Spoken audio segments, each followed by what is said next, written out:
자, 우리가 어제 9지까지 공부를 하고 10지를 이제 오늘 공부해야 되는데 10지로 들어가기 전에 먼저 법성계를 먼저 하게 될 거예요.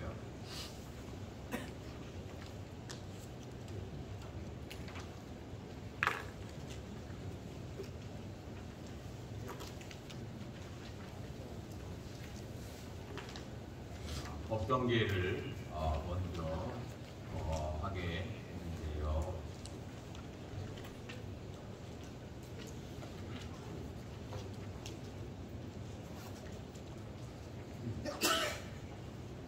이 법성계는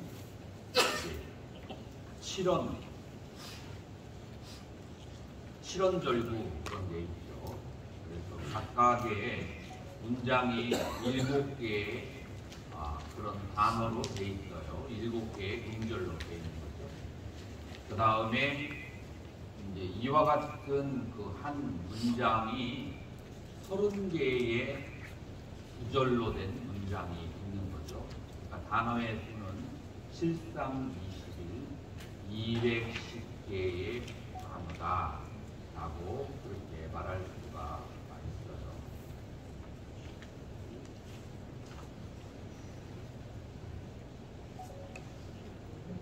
이제 법성계의 원래 이름은 화엄 일승 법계도라고 그렇게 얘기해요.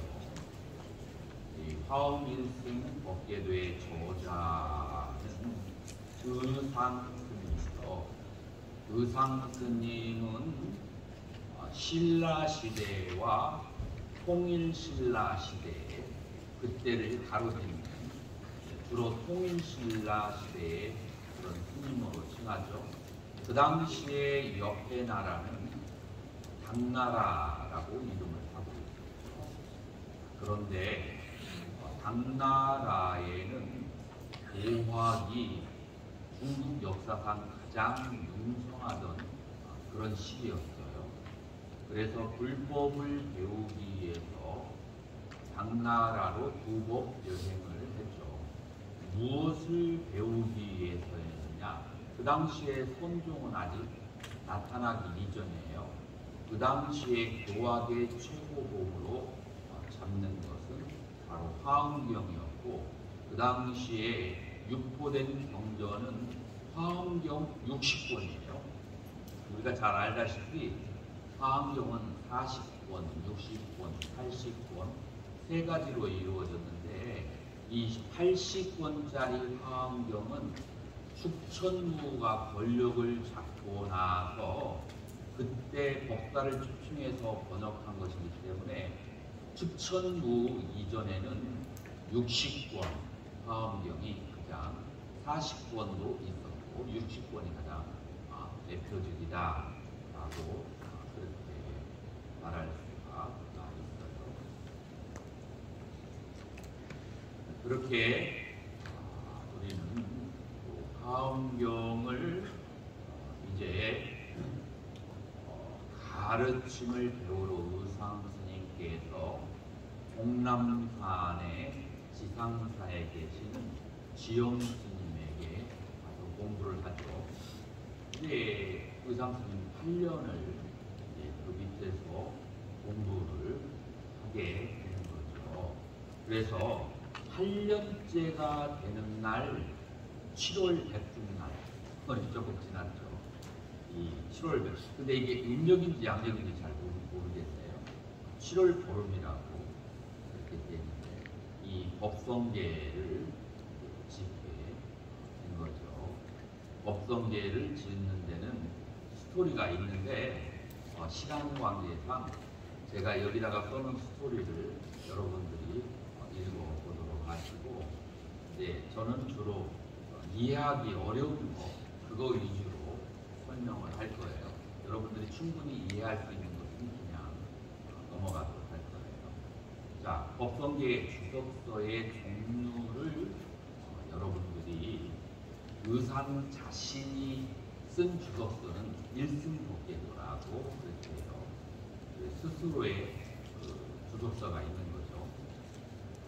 이제 법계 교기 총수록은 법성대 주석을 모은 것인데, 이제 법기라고 하는 것은 의상 스님의 증손제자인 법용 스님이 쓴 그 주석서가 법기라고 하고, 그 다음에 신라 하대에 진수가 저자인 듯한 진기라고 하는 주석서가 있고, 대기라고 하는 주석서, 그 다음에 고려 시대로 넘어가는 가장 이제 유명한 것이 균여 스님의 일승법계도 원통기가 있고, 조선 시대로 넘어오면 그 유명한 학자인 김시습의 외하음 일승법계주가 있고, 또 조선 시대에 유문의 주석서가 또 이렇게 있어요. 그래서 신라, 고려, 조선 이렇게 골고루 주석서를 이렇게 쓰게 된 거죠. 자, 그 계기와 과정은 읽으면 되는 스토리니까 그냥 최천 무섭 교자는 나오는 얘기. 여러분들이 인터넷 치면은 다 나오는 그런 얘기예요. 자, 그러면 이제 화엄법승 일계도가 이게 도장으로서 만들어서 찍을 수 있도록 그렇게 이제 만들어진 거예요. 도장으로 쓸 수 있도록. 그런데 이제 이 면이 원이 아니고 내면이죠. 내면인 거에 대해서 사서법, 사무량심을 상정한다. 저렇게도 말하고 있고요. 그러나 이 언어가 처음부터 끝까지 끊어지지 않고 한 것은 열애의 한 음성을 상징하고, 그러나 그 하나가 여러 개의 굴곡을 지나가지고 연결되어 있는 것은 중생의 근기와 욕망이 다양하다는 것을 표현하는 것이고, 그 다음에 이 법계의 도는 세 가지 색깔이 있어요. 밑에 바탕은 하얀색이고 글자는 검정색, 연결되는 것은 빨간색이에요.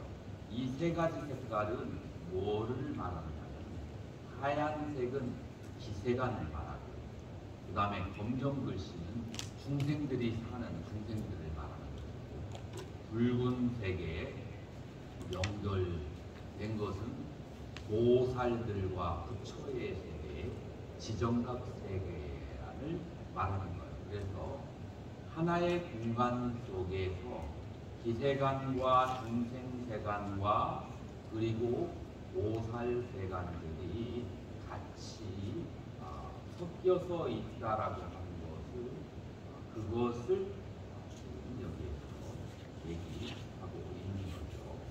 세 가지 세간이 동시에 있는 색깔로. 그리고 이제 법계 도인이 육상으로 그렇게 되어 있는데, 그 육상은 무슨 뜻을 가지고 있냐면, 화엄경에서 말하는 총상과 별상과 공상과 이상과 통상과 괴상을 말하는 거예요. 여러분들이 이 화엄경 8지에서 10지 사이에서 이 6개의 상을 얘기하기 때문에 이 육상원이라고 그런 말 들어보셨죠? 이 육상은 굉장히 중요한 거예요.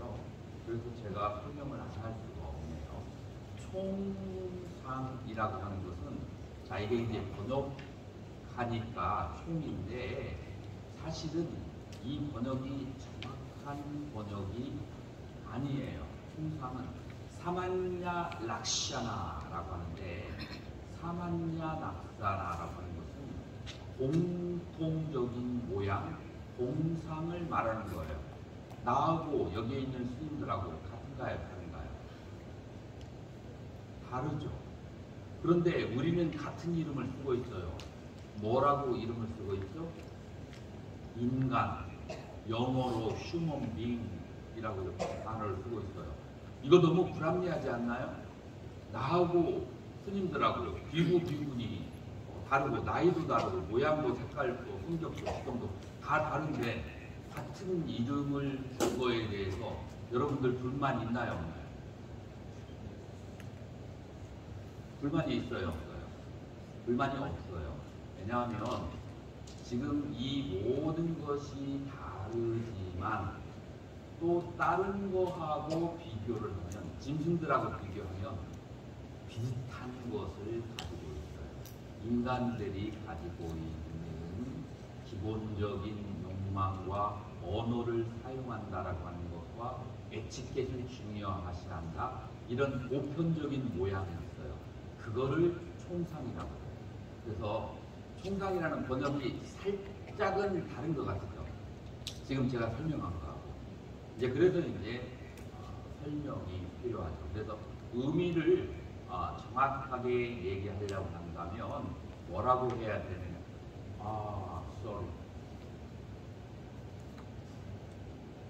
Referring.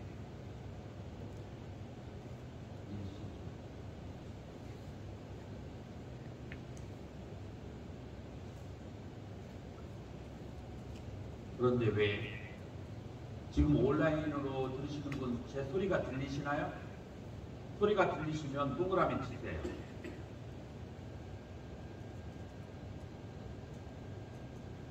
소리 들려요? 딱 한 사람만 동그라미 치세요. 자, 근데 왜 기도를 한다는 소리도 안 들으니까 뭔가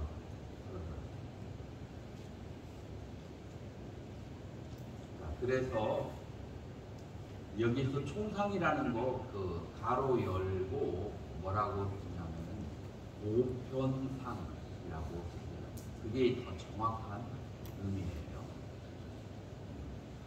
그리고 다음에 별상이라고 하는데 이 별상은 뭐냐면 스발락샤나라고 그렇게 얘기하는데 자상이라고 해요. 자상이라고 하는 것은 고유한 성질이에요. 지금 이 앞줄에 있는 스님들이 똑같이 비구니 스님이라고 하지만 각각 이름도 다르고 그 다음에 성격도 다르고 나이도 다르고 다 다르죠. 그 다른 그 측면을 뭐라고 하느냐면은 별상이라고 그렇게 하는 거예요. 그래서 이 총상과 별상은 서로 다른 이름을 가지고 있어요. 다른 측면을 얘기하고 있어요. 그러면은 이 총상은 동상이겠어요? 이상이겠어요? 같은 성질을 말하는 거예요? 다른 성질을 말하는 거예요? 같은 성질을 말하는 거예요. 그래서 총상은 동상, 같은 모양을 얘기하는 거고 별상은 다른 것을 집어서 얘기하잖아요. 그래서 별상은 뭐냐면은 이상이 되는 거예요. 다른 모양이 되는 거예요. 그래서 이 총별과 동의가 두 개의 세트가 상당히 비슷한 측면을 가지고 있고, 그 다음에 5번과 6번은 뭐냐면은 성상과 대상이라고 그렇게 하는 거예요.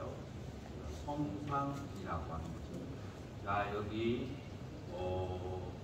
온라인으로 하시는 분들 화면을 안 켜놓으면은 교육원에서 얼굴을 보지 않기 때문에 저기 참석한 것으로 치지 않으니까 저는 설명을 다 말씀드렸으니까 이 교육원에서 점수를 치는 것은 제 소관이 아니라 교육원이기 때문에 나중에 다른 말 하지 마세요.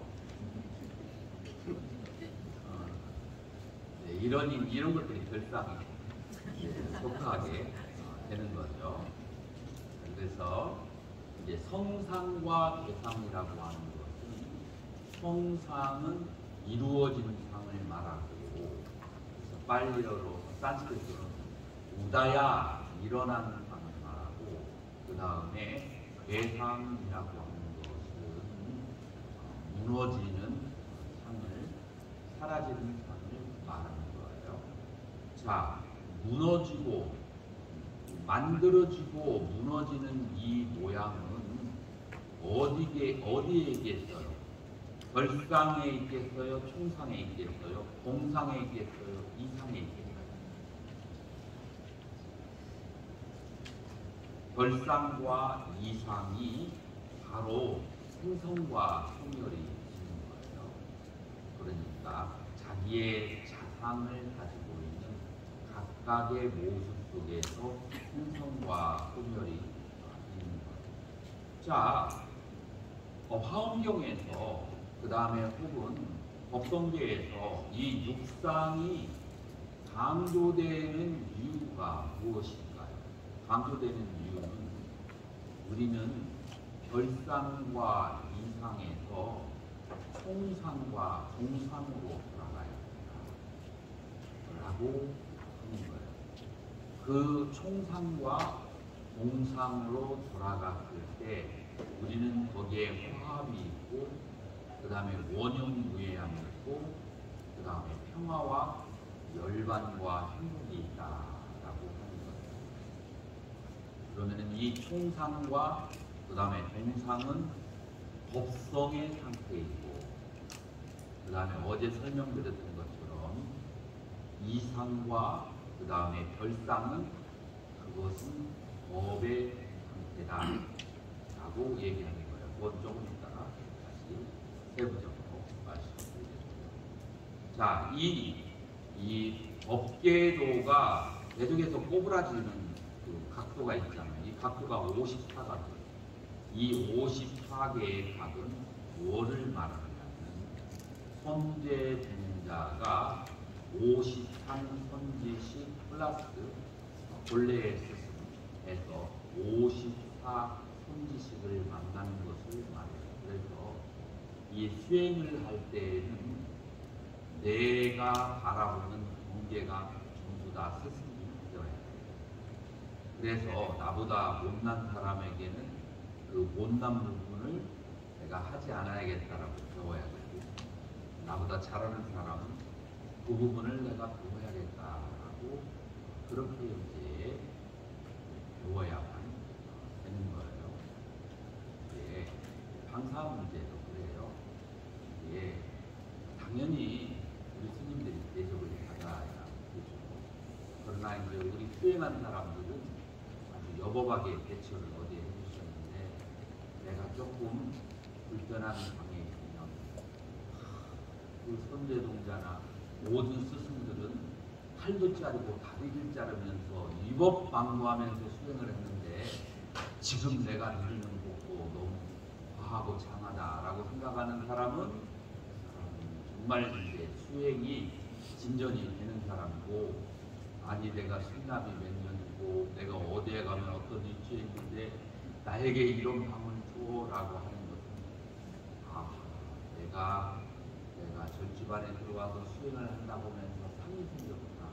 이 상은 내가 붙여야 되고 다뤄야 되는 상이구나 라고 한다면 이 사람은 이제 정말로 수행의 길에 들어오는데 어제 아주 참 화합해가지고 잘 처리했습니다. 제가 감사하게 생각합니다. 박수 한번 쳐주세요.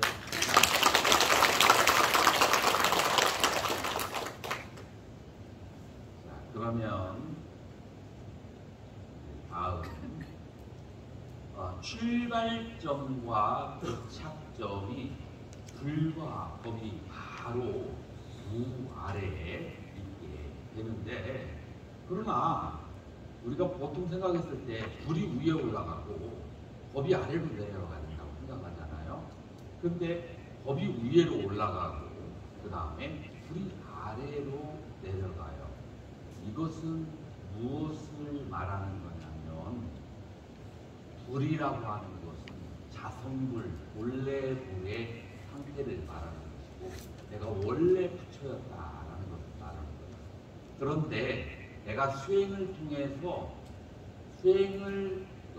통해서 다시 그 상태로 돌아가는 것은 바로 법성에 대한 깨달음에서 오는 거예요. 그래서 이 법성이 위에 올라가요. 그래서 이 법성을 깨닫지 않는다면은 그러면은 제 아무리 본래 불이라 할지라도 그는 여전히 고락의 윤회 속에 빠져 있을 것이기 때문에 그런 것이에요. 그래서 이 불과 법이 위로 가고 불이 아래로 내려가 있는데, 불이라고 하는 것은 내가 깨달음을 얻을 수 있는 원인이라고 한다면, 법이라고 하는 것은 무엇이냐면은 그 깨달음을 실천하는, 법성은 깨달음을 실천하는 것이 되겠습니다.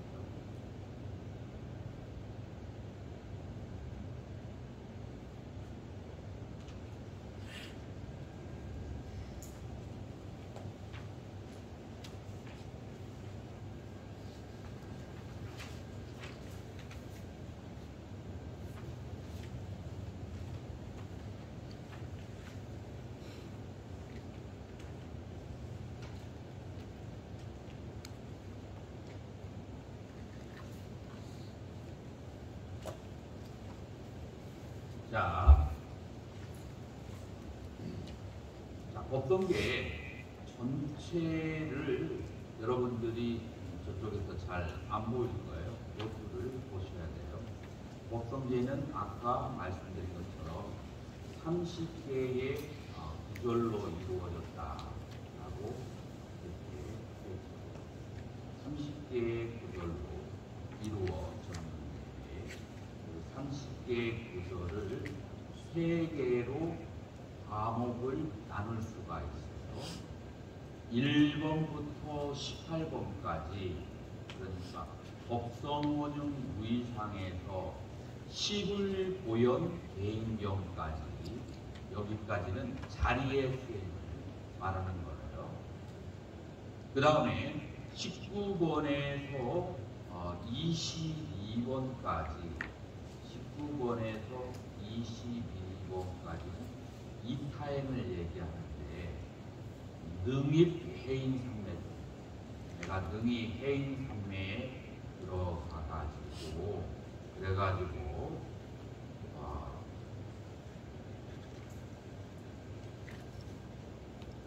해인삼매 중에 들어가서, 그래서 전출 여의 구사이에서 우보일생 만호공 중생수리 중립이, 여기까지는 중생을 위해서 이익을 취하는 전형, 거기까지는 이타행을 말하는 것이죠.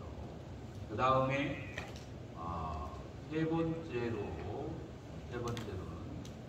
23번부터 30번까지는 무엇을 말하는가 하면 수행의 방편과 수행의 이익을 얘기한다.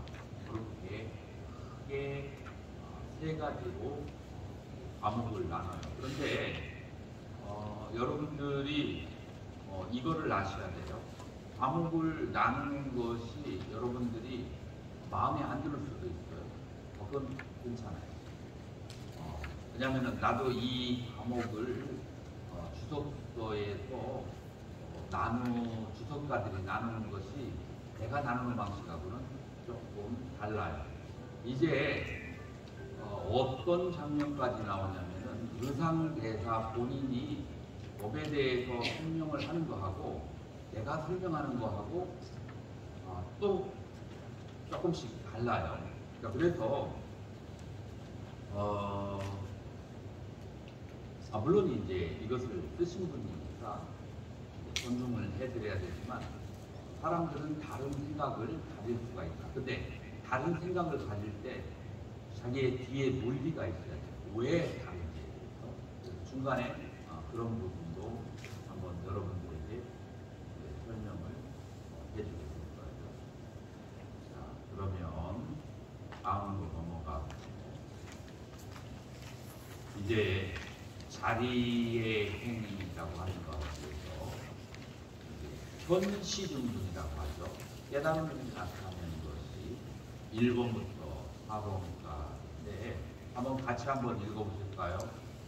법성원용 무의상 대법부동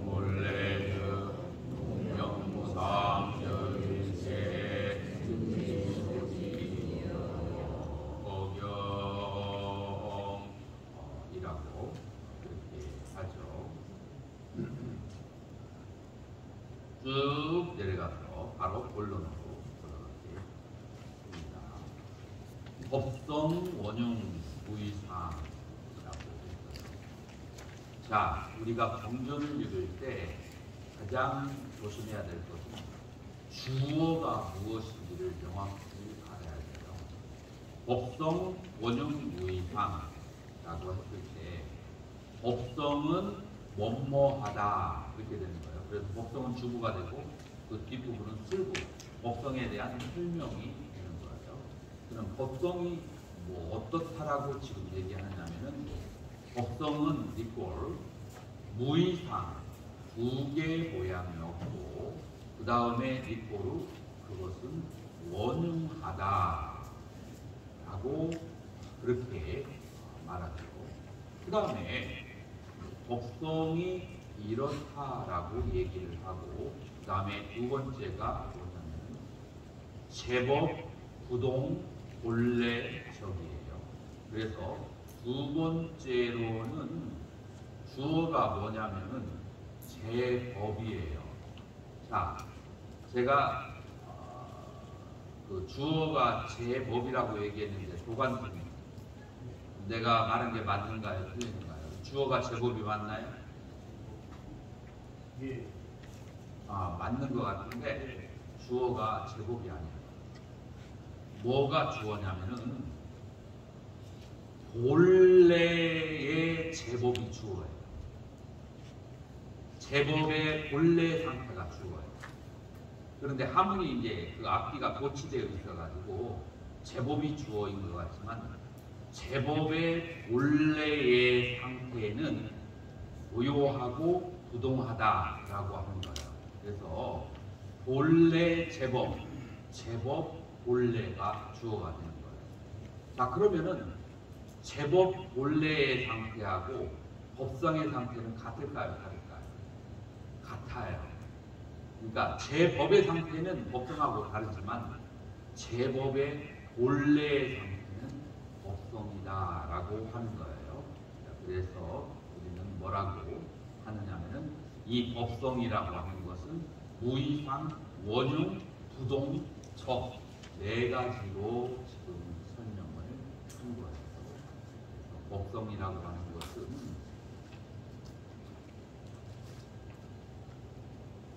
두 개의 모양이 없다 라고 얘기했을 때 누가 화엄경을 좀 공부하신 분이 좀 있을까? 이 두 개의 상이 없다는 것을 뭐를 얘기하는 걸까요?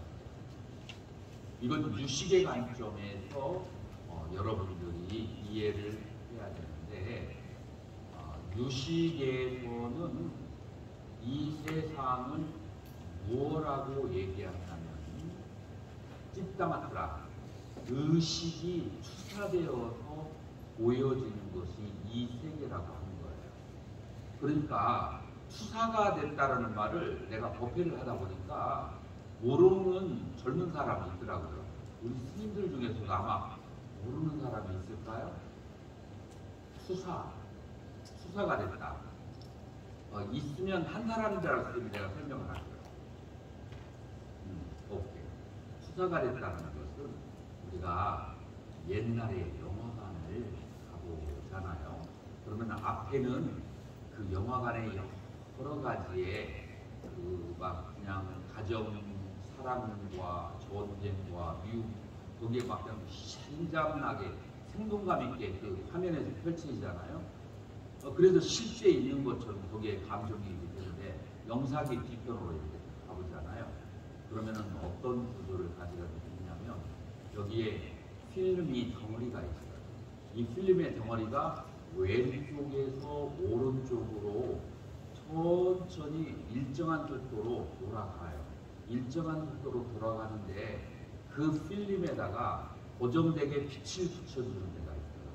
그래서 그 필름이 거기를 지나가면은 빛을 비춰주면은 이 빛을 받은 것이 그 망원경 이런 것을 통해 가지고 이렇게 전자 렌즈를 통해 가지고 렌즈를 넓혀서 그게 앞으로 쫙 나가서 그 앞에 화면에서 여러 가지의 사람들의 대환들이 생동감 있게 살아있는 것처럼 보이는 거예요. 그러나 실제로는 뭐예요? 그 안에 필름, 멈춰져 있는 필름이 돌아갈 때 생동감 있는 살아있는 중생들로 보이는 거예요. 이것을 뭐라고 하냐면은 필름이 투사된 것이, 영사기에서 필름이 투사된 것이 앞에 스크린에 나타나서 여러 인간의 생활사를 보여주는 것이죠. 이해가 되셨나요? 투사라고 하는 것은 필름이 빛을 받아가지고 그 앞에 실제로 존재하는 것처럼 보이는 걸, 그거를 투사라고 하고, 영어로는 프로젝션이라고 그렇게 얘기해요. 영어로는 프로젝션이라고 그렇게 얘기를 하는데, 유식에서는 이 세계가 알라야식의 투사입니다 라고 그렇게 얘기하는 거예요. 알라야식이 투사된 것이다. 그러면은 알라야식이 뭐냐? 알라라고 하는 것은 히말라야 할 때 알라야예요. 그래서 히마는 눈이고 알라야는 덮여있는, 쌓여있는 그런 뜻이에요. 그래서 알라야는 쌓여있다라고 하는 거예요. 알라야식이라고 하는 것은 쌓여져 있는 식을 말하는 거예요.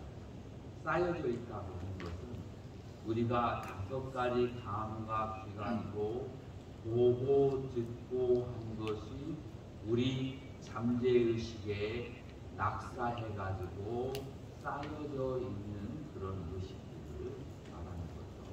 그래서 우리가 지금까지 금생에 경험했던 여러 가지 것들과 경험한 것을 생각했던 것들이 쌓아져서 모여져 있는 상태가 알라야식인데, 금생뿐만 아니라 전생, 전전생에 여러분들이 경험했던 것을 기억한 것, 그것들이 모여져서 그것이 필름이 되어가지고 그것이 투사되어서 나타나는 것이 이 세계이다라고 하는 것이 바로 유식의 근본 이론입니다.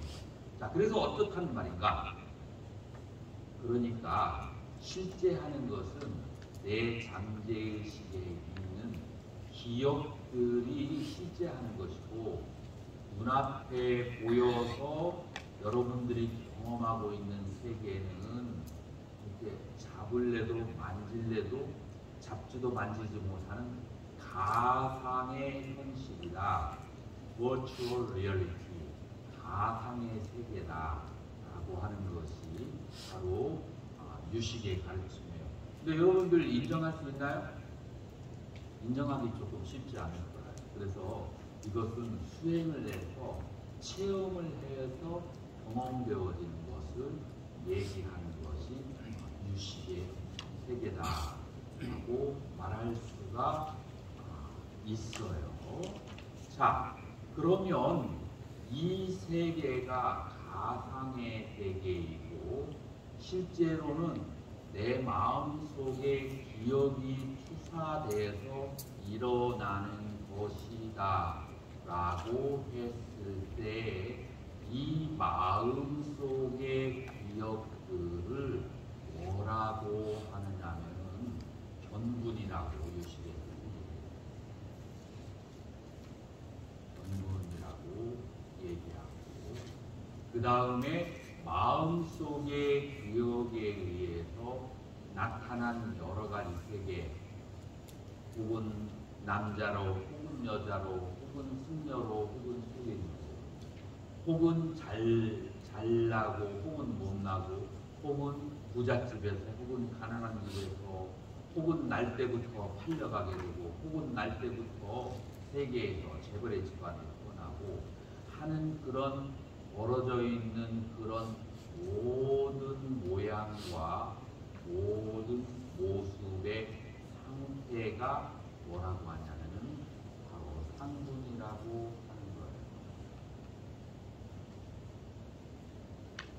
이제 이걸 산스크리트어로는 뭐라고 하냐면은 그라하까라고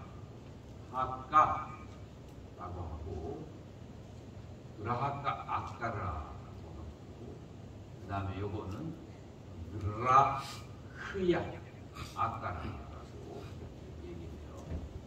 그래서 내가 보는 그런 상태는 경분이라고 하고 그리고 그것은 기억의 상태.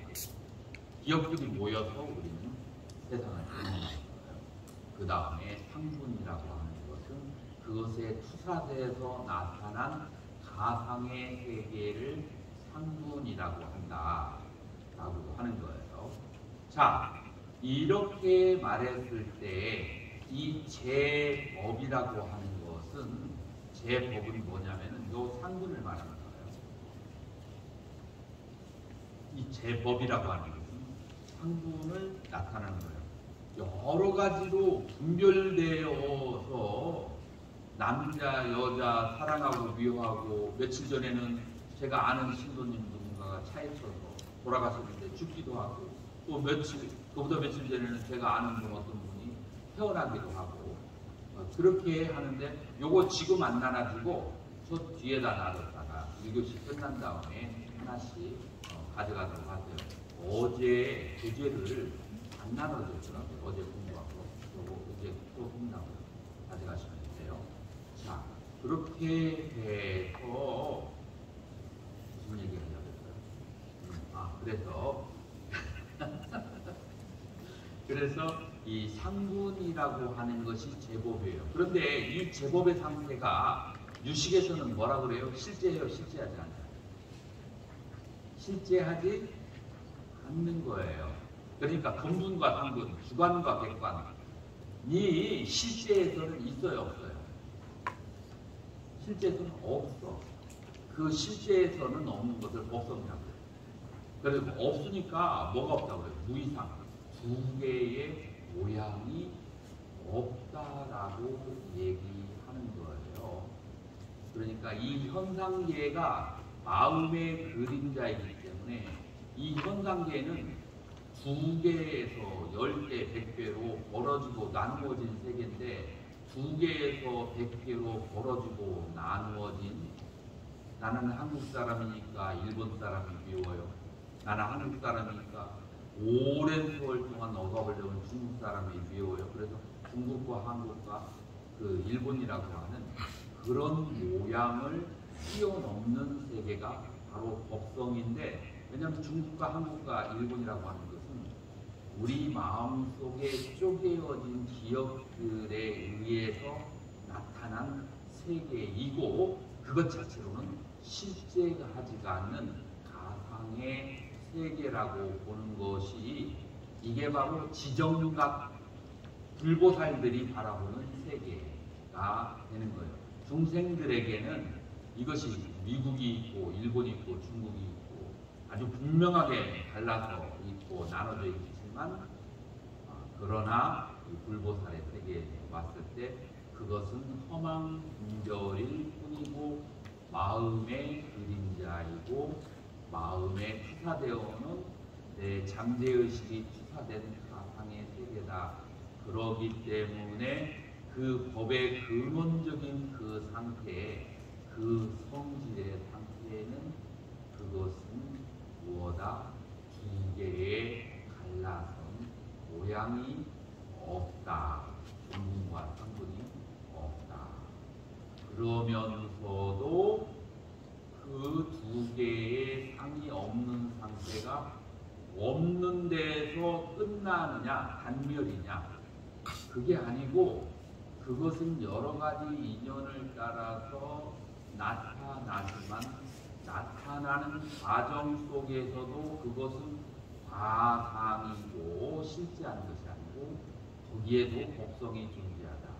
그래서 법성은 가상의 세계에서도 법성이야. 마치 바닷물이 있고 바닷물이 부딪혀서 파도를 일으키는데 이 파도라고 하는 것은 바다의 그 포말이란 말이에요. 그러니까 그 파도가 근본적으로 바닷물이듯이 이 법성을 떠나서는 또 다로 이 생멸하는 세간, 그 세간은 말할 수가 없는 거예요. 그래서 생멸하는 그 세간도 역시 법성이라는 측면에서 이 기세간의 세계, 생멸하는 세계가 워중한 거예요. 법성이라고 하는 측면에서.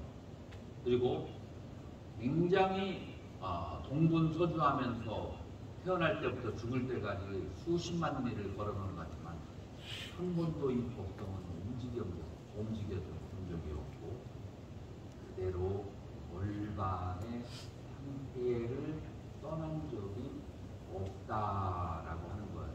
그러니까 우리 출가자로서는 이 법성의 상태를 증득하는 것은 중요할까요? 중요하지 않을까요? 그것은 중요해요. 그러려면 뭐로부터 벗어나야 돼요? 제법의 차별상으로부터 벗어나야 돼요.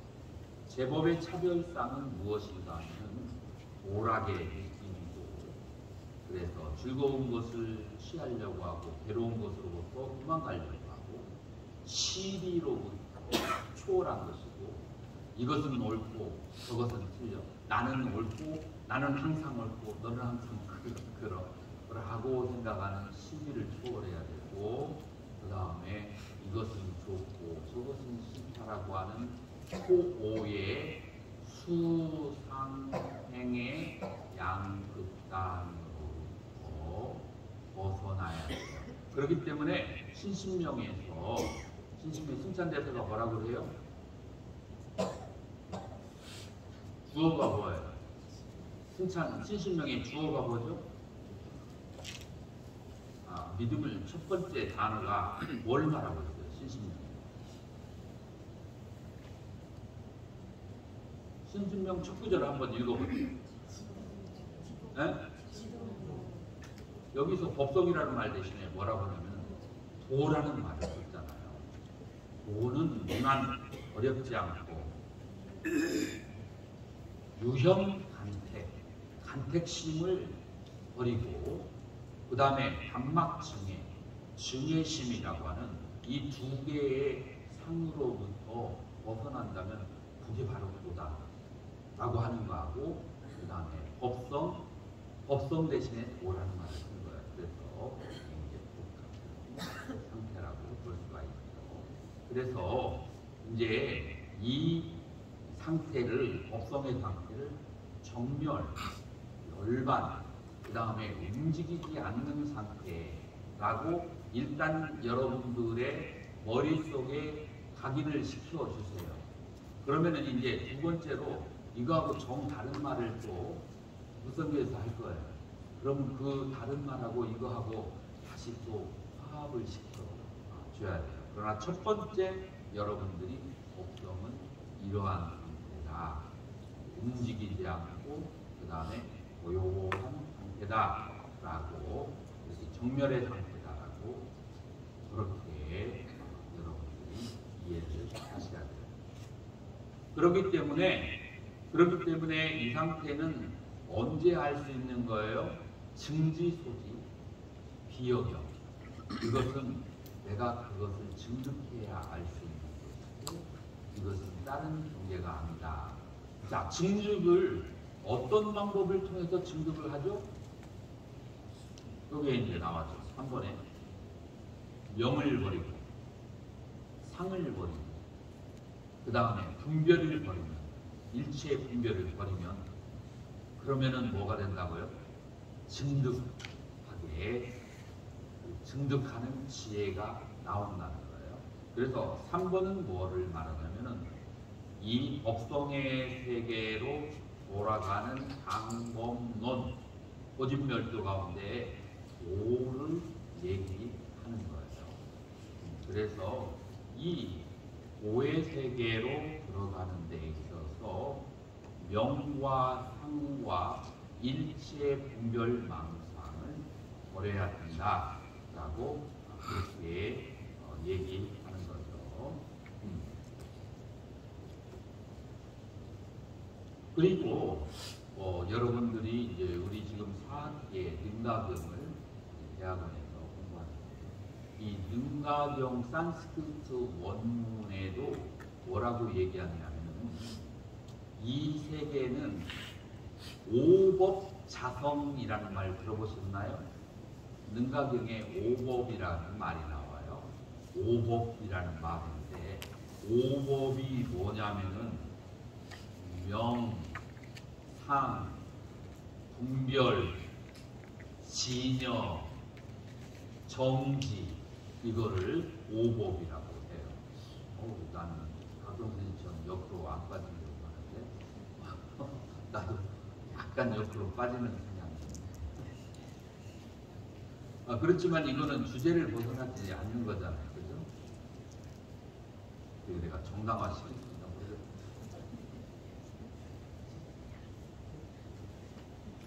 자, 오법이라고 하는 것이 능가경에서 대표적인 수행으로 오법의 수행을 판자다르마라고 하는 오법의 수행을 얘기해요.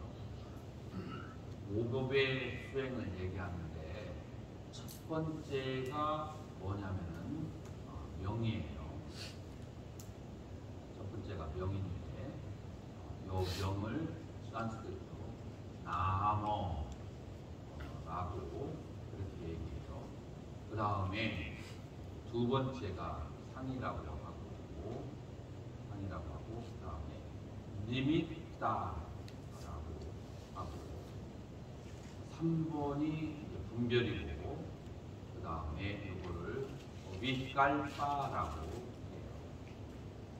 그 다음에 4번은 이제 4번은 진여라고 하고 따라고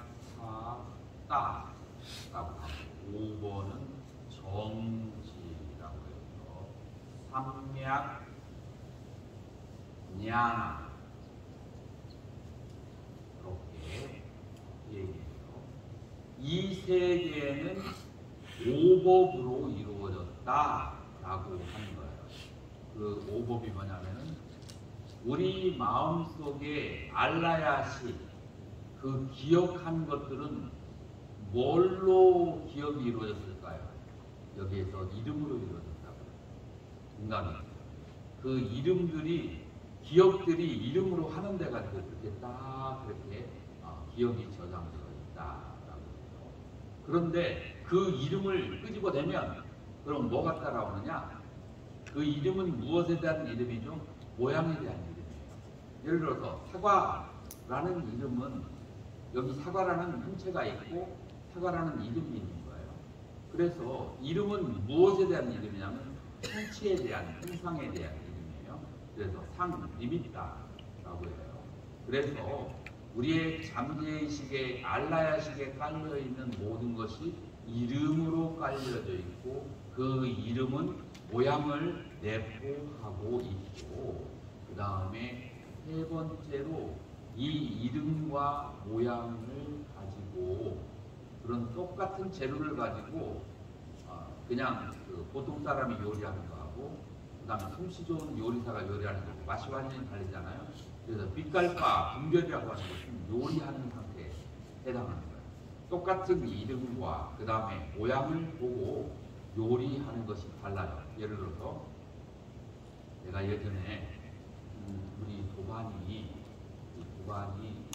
돌아가신 심우스님이라고 경대 심리학과 나오고 굉장히 수행을 잘하는 분인데 심우스님이 돌아가시게 됐는데 진주에 있는 어떤 앙자에서 그래서 내가 이제 그 마지막에 한번 저기 하려고 찾아갔어요. 근데 주지스님이 그 위에서 딱 이렇게 나를 맞이하는데 내가 웃었나 봐. 근데 내가 원래 탕후가 웃는 사람이에요. 주지스님이 나를 막 그냥 거기서 왜 나를 비웃는 거냐. 그러니까 나중에 이제 알고 보니까 그 두 분이 그 시무스님하고 주지스님하고 굉장히 불편한 관계여서 그 스님이 좀 아프고 그랬나.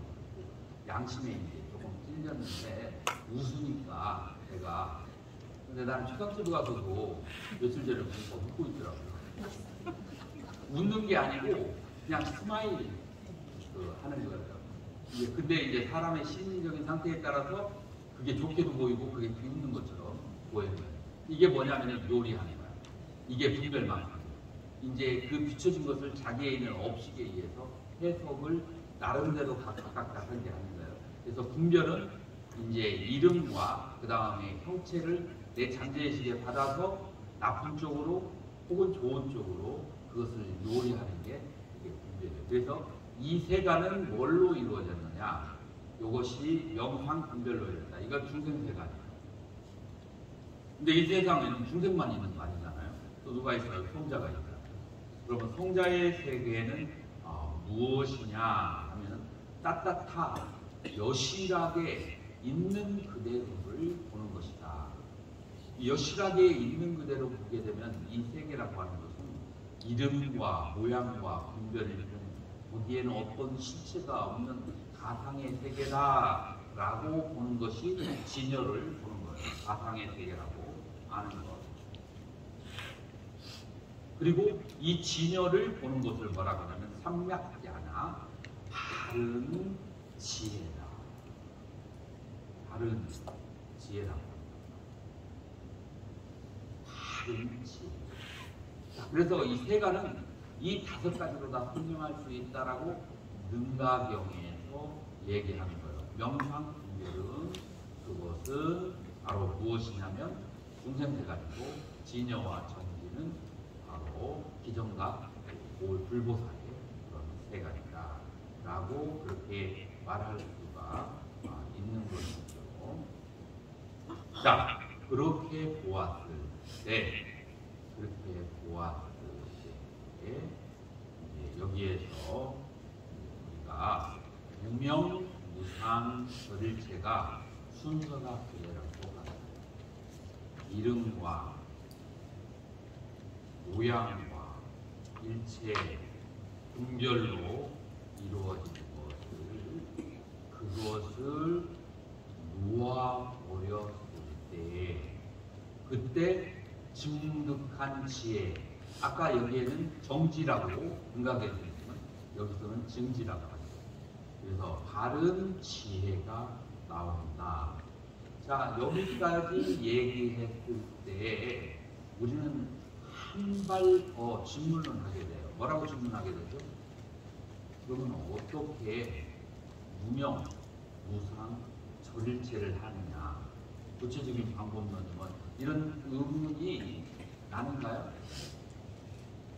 그런 대답이 없는 거 보니까 이런 의문 없어. 의문이 없는데 내가 설명을 해주면 그러면은 이제 피곤한 일이 서로에게 되는 거죠. 그래서 통과를 하도록 하겠습니다. 누가 아무도 없어요? 알고 싶은 사람은?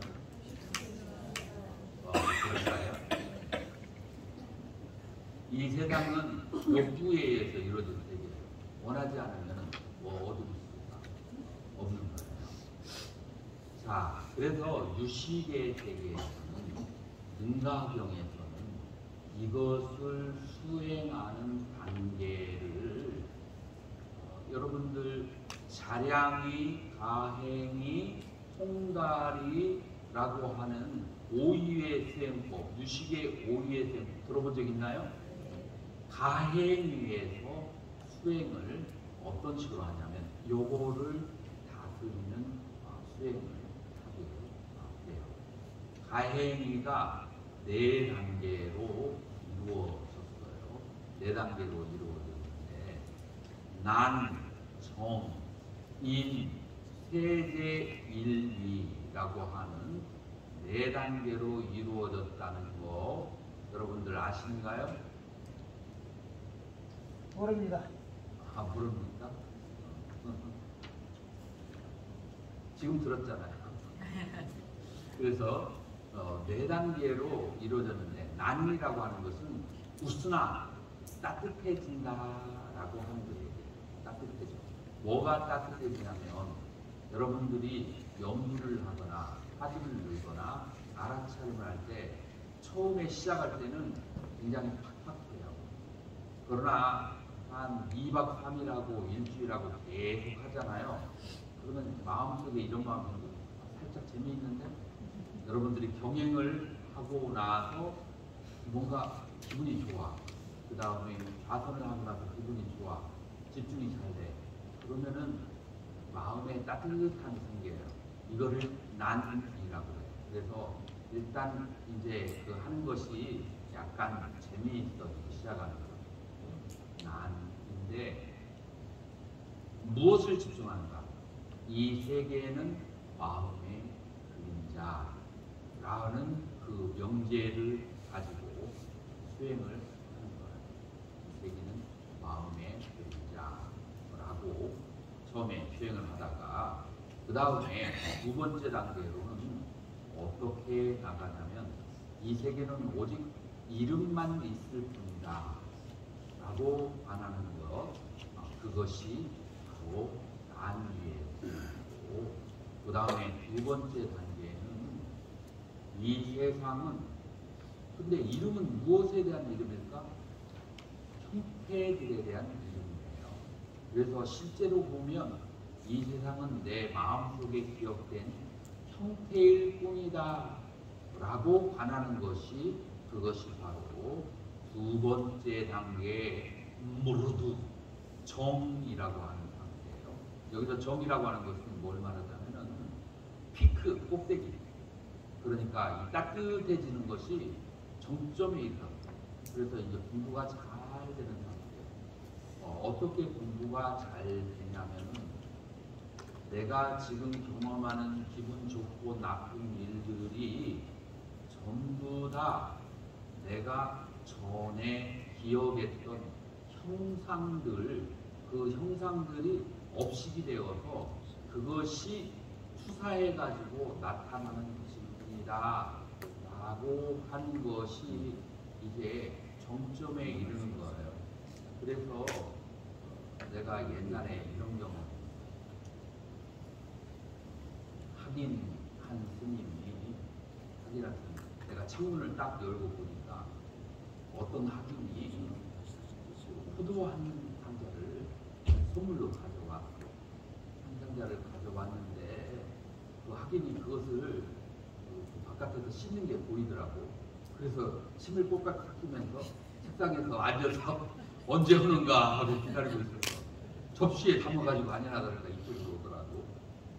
이쪽으로 와서 난 기다리고 있었는데 한참 지난 소식이었어. 오른쪽으로 꺾여가지고 학감실 갔다. 학감이 먼저 주고 나를 그러고 있고 하고 한참을 더 기다렸는데 오지도 않고 그 학인 냉장고에다가 다 집어넣고 안 갖다 주고. 근데 그때 이제 그 어떤 일이 있었냐면 내가 그 학인에게 그 법당에 우리 사시를 나가는 것인데 그거 안 나갔다고 혼냈거든. 그거 혼냈다고 이제 나한테 소심한 복수를 그렇게 하는 거예요. 이때 기분이 좋겠어요, 안 좋죠? 기분이 안 좋죠. 표시를 해야 될까요, 말아야 될까요? 그거 말하기도 너무 유치하잖아요. 그래서 이제 그냥 지나가요. 자, 그런데 내가 이 얘기를 한 것은 뭐냐면 여러분들이 가지고 있는 이런 비밀스러운 기억들이 있어요. 굉장히 유치하고 그냥 흉해지고 싶고 그냥 기분 나쁘고 그냥 가서 한마디 하고 싶고 이제 그런 일들이 있는데 유식의 수행에서는 그런 것들을 뭐로 보아야 되냐면은 그렇게 일어난 사건들에 집중하지 말고 그러한 형상들, 그런 형상들이 만들어지게 된 것이 내 알레아식, 잠재의식에 있는 그런 기억들이 투사돼서 나온 것이다 라고 하는 것이 정점에 이르게 되면 그런 기억들이 생각이 나도 그냥 실소를 하고 아이고 저 자식이 또 삐쳐가지고 저러는구나 이렇게 그냥 지나가 버릴 수 있는데 만약에 이게 납득이 안 가면 소심해져가지고 내가 두고 봐라 나중에 너한테 복수를 하고 말게 이제 이런 식으로 이 임쟁자리가 그런 거예요. 조금이라도 이 저기를 이제 선배를 갈구거나 잘못하게 되면은 나중에 어떤 식으로도 소심한 모습을 이제 하게 되죠. 바깥에 있는 사람들도 마찬가지예요. 자, 그런데 수행하는 사람들은 이런 그 형상에 빠지면 안 되고, 이 형상이 만들어지게 된 원인이 어디에 있는지, 그것이 내 알라야식, 잠재의식에 있다는 거예요. 그것이 잠재의식의 투사다라고 하는 것을 보는 것이 정점에 이르러서 그런 환경에 흔들리지 않는 상태가 정의예요.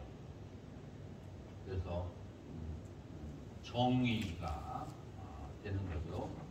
두 번째 단계 이제 인리 다음에 정의가 되는 거죠. 그래서 난이라고 하는 것은 일체는 마음이다. 인이라고 하는 것은 일체는 이름이다. 정의라고 하는 것은 일체는 형상일 뿐이다. 그 다음에 세제일이 세상에서 제일 가는 상태, 여기서는 로끼까 아그라라고 그래요. 로끼까, 라우끼까 아그라. 이 세간에서 제일 간다라고 하는 것은 성인이 되기 전에 최고의 상태를 말하는 거예요. 세제일이가. 이거 지금 전원이 지금 충전이 안 된다. 이거 와가지고 이거 전원 좀 눌러. 꺼지려고. 얼른 요 밑에.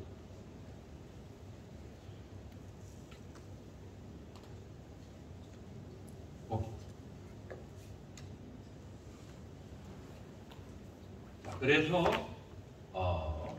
세제일이라고 하는 것은 무엇을 말하냐면은 지금 내가 바라보고 경험하는 그 모든 것으로부터 완전히 정신적으로 자유로워진 상태.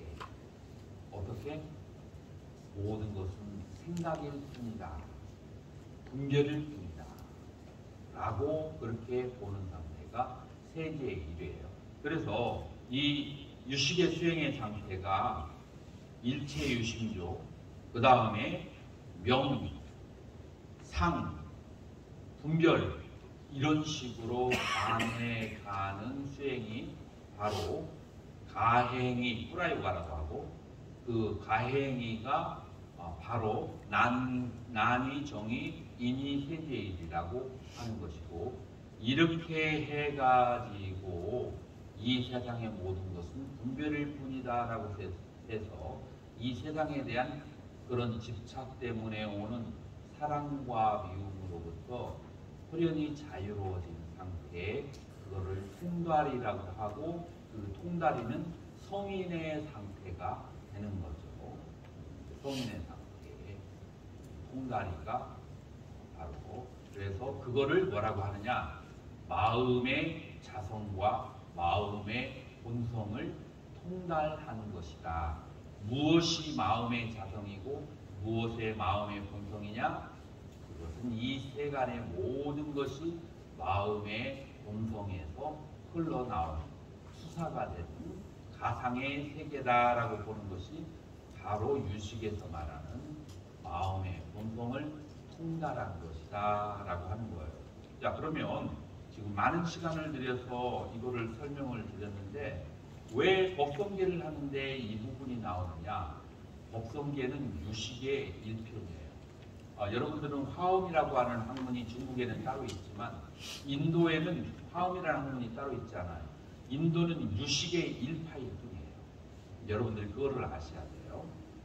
그래서 사상적으로 유식의 흐름을 같이 하고 있는데 인도 불교에서는 능가경, 유식 삼십송, 그 다음에 십지경 전부 다 유식의 학파에 속하는 거예요. 그래서 동일한 사상의 근거에 수행의 경지를 말하고 있기 때문에 그렇게 말하고 있기 때문에 제가 유식을 통해서 설명을 드린 거예요. 왜냐하면 법성계 너무 짧잖아요. 너무 짧기 때문에 여러분들이 이것만 가지고 이해했다라고 누가 한다면 이상한 쪽으로 자기 나름대로 새로운 집을 지어버리게 되는 거예요. 이렇게 불교 가문에 있어서 수천 년의 전통을 두고 차근차근 법을 이해하는 방식이 있어요. 그것으로부터 벗어나면 안 되는 거예요. 자, 그래서 이제 이와 같이 해서 명과 상과 분별로 벗어났을 때야만이 바로 깨달음이라고 하는 것이 오는데, 그 깨달음이 무엇인가 하면은 법성을 보는 것인데, 그 법성은 두 개의 모양이 없다. 이거를 중간학파의 언어로 뭐라고 하느냐면은 두 개의 모양이 없는 상태를 공이라고 해요. 그래서 법성은 다른 말로 공성을 깨닫는 것이다 라고 할 수가 있는 거죠. 그래서 법성과 그 다음에 그 반대가 되는 제법의 관계, 그러나 제법의 본질은 바로 법성이기 때문에 같은 것이 되는 것이다. 그렇게 이해를 해야 돼요. 그래서 이 총 전체를 가지고 우리가 얘기한다면 이 총 전체에 있는 내용은 무엇을 말하는가 하면, 우리가 제법이라고 하는 차별 속에, 거기에서는 도락이 있고 시비가 있고 호우가 있는데, 그러나 그 차별된 그 법의 본질은, 그 차별의 법의 본질은 우리의 마음, 우리의 그 불성, 그러니까 본래 제법은 그것은 법성의 상태이고, 그것은 공의 상태이고, 차별과 시비와 호호와 도락을 벗어나 있다. 그리고 그 상태로 렛츠고 같이 갑시다 라고 하는 것이 법성계 1에서부터 4에서 얘기하려고 하는 주제가 되는 거예요. 우리가 조금 휴식을 취해야 할까요? 아니면은 계속 하게 될까요? 자, 10분간 휴식을 해서 23분에 만나도록 하겠습니다.